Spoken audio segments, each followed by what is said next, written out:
Souls. What's the point in them? A good Thresh hook, combo, and the resulting crowd control is unaffected by the souls you collect, right? So is this a passive that we should just ignore while throwing the best Thresh Qs we can do? Or are souls so strong that we should absolutely throw our lantern to save the souls over our foolish teammates? To answer that, we have to find the answer to another question, and that is, what is the worth of a soul? Each soul adds 3 stats to Thresh. 1 armor per soul, 1 ability power per soul, and finally 1.5 magic damage on hit per soul. This last one is part of Thresh's E passive that is also responsible for his synergy with AD, but doesn't need to be ranked up further for souls to have their maximum effect on the on hit. Each one of these can be compared to various league items in order to confer an equivalent cost in gold, and we can make comparisons not only to their gold value, but what items they're as good as, and how many souls you need to match certain items. Like, how many souls to get as much AP as a death cap, for example. First, let's look at the most relevant stat to a support Thresh who will be dealing with ADCs a lot, or for a tank Thresh looking to sponge a lot of damage, and that's armor. Each soul grants 1 point of armor per soul, making calculations easy. 100 souls is 100 armor. Given that cloth armor is 15 armor for 300 gold, that means 1 armor point is 20 gold, giving us the monetary value of a soul's armor.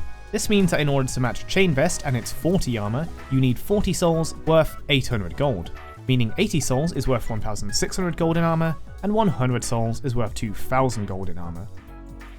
But this isn't a fair comparison with other champions, as they get base armor growth for every level, something that Thresh does not have and instead lets soul armor replace that.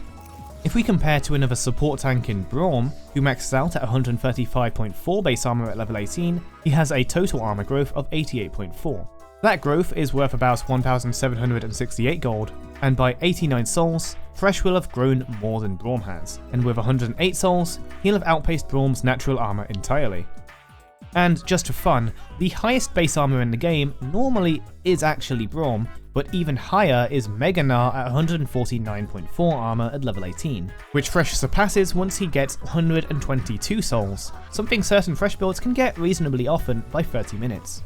But that's a big point. How many souls can Thresh expect to get at what time in game? By knowing this, we'll know when Thresh gets as much armor value compared to other champions' natural growth. Well, if you play in the solo lane like top with a focus on farming, you can expect 100 souls by 25 minutes as a good baseline, but getting there even sooner with specialized builds or when ahead is possible. Years ago, when I had less experience as a solo lane Thresh enjoyer, I thought 100 souls by 30 minutes was a fair goal. But now, this is something I'd suggest to newer Thresh top players, or even other roles where maxing soul gather rates isn't a priority, like support. So, by about 30 minutes, Thresh can expect to be close to or surpassing the highest armor champions in the game, gaining about 2,000 gold in pure armor. But on the contrary to defense, and still relevant to a Thresh who likes his abilities, is the other base stats conferred by souls, and that's ability power. Ability power can be purchased as Amplifying Tome at 435 gold for 20 AP, making the gold worth of a single point of AP 21.75 gold. Since souls also give exactly 1 AP per soul, just like armor, this makes the gold worth of each soul's AP exactly 21.75. So 100 souls for 100 AP is 2,175 gold. 40 souls will equal a Blasting Wand's AP, valued at 850 gold in the shop, though Blasting Wand is actually a bit more cost efficient than Amplifying Tome, so the value of 40 AP is actually more like 870 gold. The highest AP items in the game all provide 100 AP, like Cosmic Drive, Horizon Focus, and Nash's Tooth, and Thresh can match that by around 25 minutes. More interesting is to compare it to Death Cap. Death Cap provides 120 ability power baseline, equal to 120 souls, and 2,610 gold, achievable by about 30 minutes. The extra 48 ability power it provides from its passive with itself only bumps the gold value up to 3,654 gold and 168 souls, which begins to reach very late game territory. The 40% boosted ability power grants 40 AP for every 100 you already have, valued at 870 gold as we know. Per point of ability power, or in our case per soul, this increases the value of each soul's ability power from 21.75 to 30.45, making 100 souls with Death Cap passive 3,045 gold without Death Cap stats, and with Death Cap stats 6,699 gold. not too far off double the value of Death Cap itself. If annihilating an opponent in a single Thresh combo is your goal, Death Cap isn't a bad option. But what if we go even further beyond and ask whether you'll do more damage with Death Cap or Void Staff with 100 souls? Luckily, we can just use the practice tool for this, by farming souls from spawning the dragon over and over, then attacking a 100 magic resist target dummy with no interfering runes. A level 6 Thresh with level 3 E, 100 souls and no items deals 535 magic damage to our dummy. This goes up to 806 with the mighty expensive Death Cap, but what about the cheaper Void Staff against this tanky foe? Void Staff's combo damage gives us only 766 magic damage on the target dummy, but remember this is a whole 800 gold cheaper than Death Cap. If we spend that money and donate 50 gold for a Blasting Wand, the damage goes up to 831, slightly stronger than a Death Cap. In conclusion, you'll probably want Void Staff as a more cost-effective damage item against tanky opponents to make maximum value from your soul AP. But that's just common sense. This leads on to our final stat on souls, which is the on-hit damage.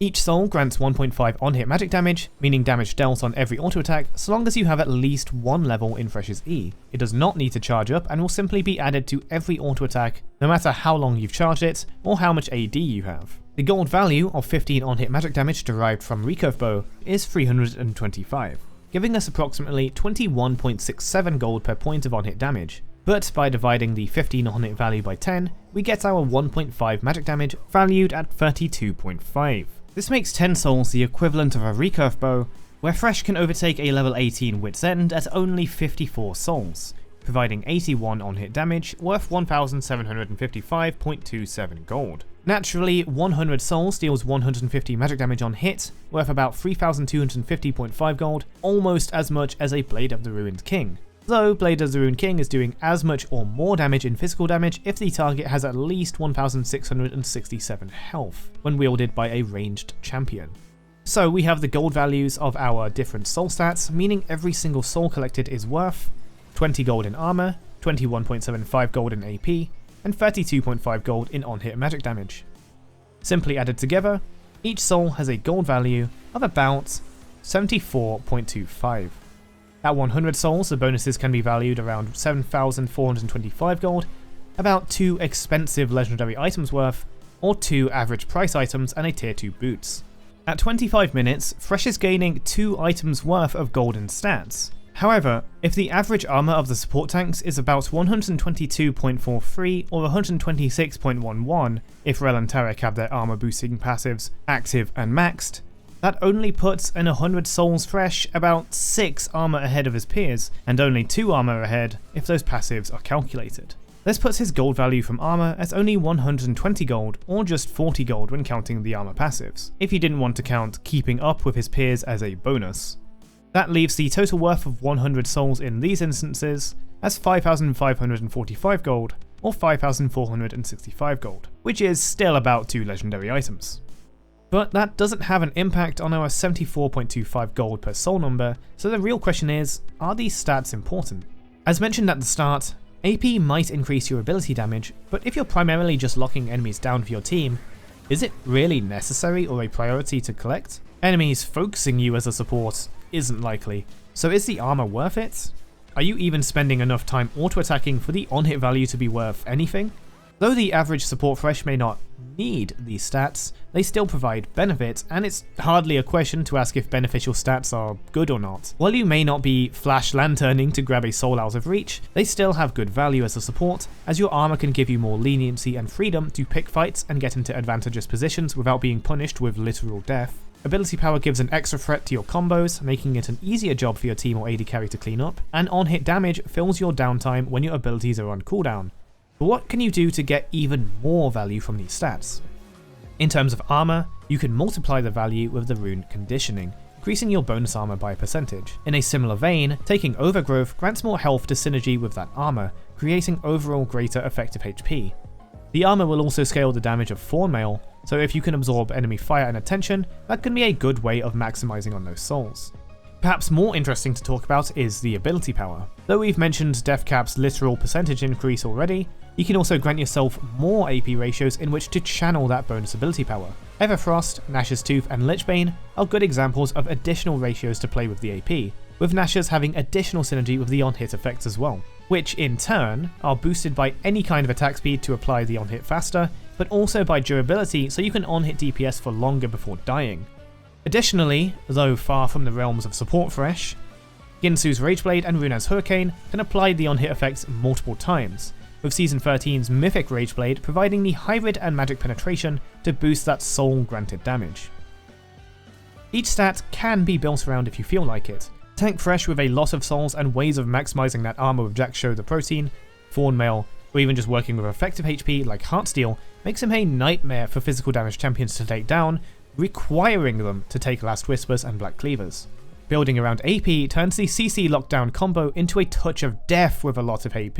But Bruisery builds also become available, combining all of the soul stats into one cohesive playstyle, but far less specialist. On-hit effects create the basis for AD carry and DPS Thresh, loving items like Runan's, Wit's End, and Rageblade, with DPS that really can match and surpass the likes of Kayle, so long as you have enough souls.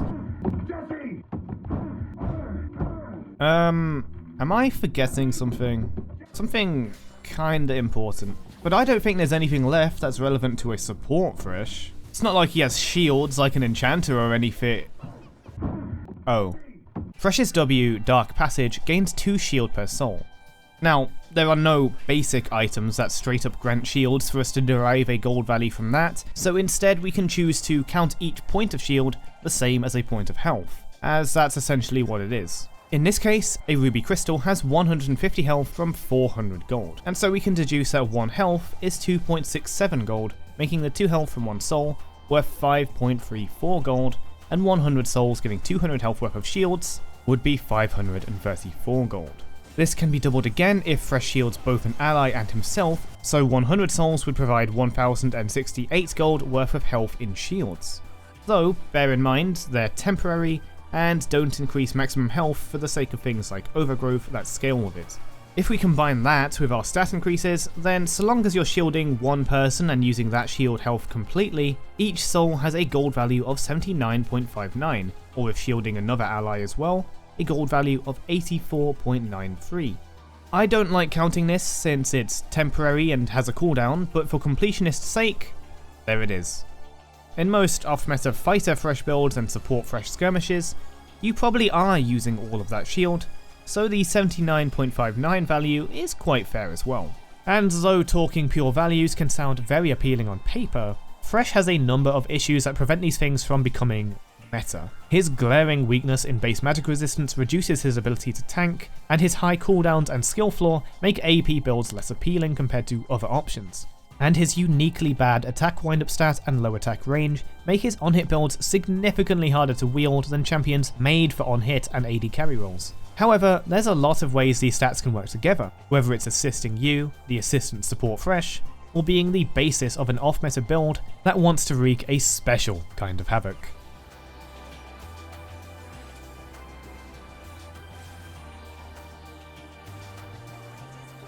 But yeah, it's like 75 gold. Shoutouts to the members, Light, AJBeat91, Warsquid, Ultimate Ground, Kaide, Boblax, my dad, N-Era, Gentleman Zeta, Lunar Eagle 1996, 53rd Alabama Booty Obi-Wan Kenobi, AC Immortal, and Mr. Noodle for supporting the channel. Thank you all so much once again. Remember, just because you can build around souls doesn't mean you have to. At the same time, their benefit is not something I would ever ignore. So just because you have no intention of building Runan's Hurricane, Thorn Mail, or Deathcap, doesn't mean you should leave your souls on the floor. For now, I'll say thank you very much for watching. If you're interested in off-meta builds that build around the souls, we have plenty on the channel that you can see in the top right or the end screen, and I'll see you in the next one.